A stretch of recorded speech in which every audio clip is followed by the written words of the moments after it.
வணக்கம், welcome to GTN academy. இன்னைக்கு யூபிஎஸ்சியோடைய previous year question தான் டிஸ்கஸ் பண்ண போகிறோம். அதில் எந்த கொஸ்டின் பாருங்கள். ஸோ இது வந்து பெர்முடேஷன் காம்பினேஷன் பேஸ் பண்ண ஒரு ப்ரீவியஸ் இயர் கொஸ்டின்னு. ஸோ இதில் என்ன சொல்கிறாங்கன்னா, ஒரு ஸ்டூடெண்ட் வந்து 2 சப்ஜெக்டை சூஸ் பண்ணணும். அவருக்கு பாசிபிலிட்டிஸ் என்னென்னா 5 சப்ஜெக்ட்ஸ் இருக்குது. என்னென்னா commerce, economics, statistics, mathematics 1, mathematics 2. சரிங்களா? அப்போது 2 சப்ஜெக்ட் ஆப்ட் பண்ணலான்னா என்ன அர்த்தம்?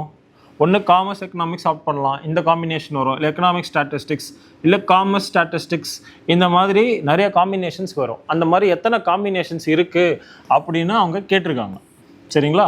ஸோ பேசிக் காம்பினேஷன் கொஷின் தான். இதில் ஒரு கண்டிஷன் கொடுத்துருக்காங்க. என்னென்னா, மேத்தமெட்டிக்ஸ் 2 வந்து எப்போ ஆஃபர் பண்ணுவான்னா, மேத்தமெட்டிக்ஸ் 1 வந்து ஆப்ட் பண்ணும்போது தான். அதாவது 1லின்னு கொடுத்துட்டாங்க அப்படின்னா M1 சூஸ் பண்ணால் M2 தான் கொடுக்கணும். சரிங்களா? இல்லை M2 வந்து M1 கூட தான் சேர முடியும் அப்படின்னு சொல்லியிருக்காங்க. இங்கே பாருங்கள், M2 can be offered only அப்படின்ட்டாங்க. அப்போது M2 வந்து நீங்கள் சூஸ் பண்ணுறீங்கன்னா கண்டிப்பாக M1 தான் வரும். அது ஒரே காம்பினேஷன் தான் அவங்க கொடுத்துட்டாங்க. பட் M1 நீங்கள் சூஸ் பண்ணலான்னா நீங்கள் ஸ்டாட்டிஸ்டிக்ஸ் கூட இது ஒரு காம்பினேஷன் வரும், M1 கூட எக்கனாமிக்ஸ் வரும். ஆனால் M2 கூட M1 மட்டும்தான் வரும்னு அவங்க ஒரு கண்டிஷன் கொடுத்துட்டாங்க.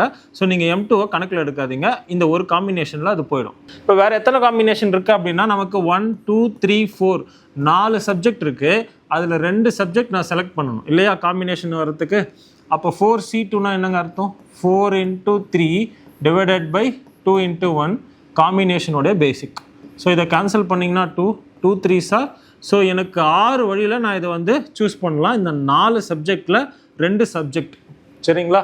அப்போது இது ஒரு காம்பினேஷன், இது ஒரு காம்பினேஷன், டோட்டலி 6 + 1 7 பேஸ் 7 காம்பினேஷன் நான் வந்து சப்ஜெக்டை சூஸ் பண்ணலாம். So answer C.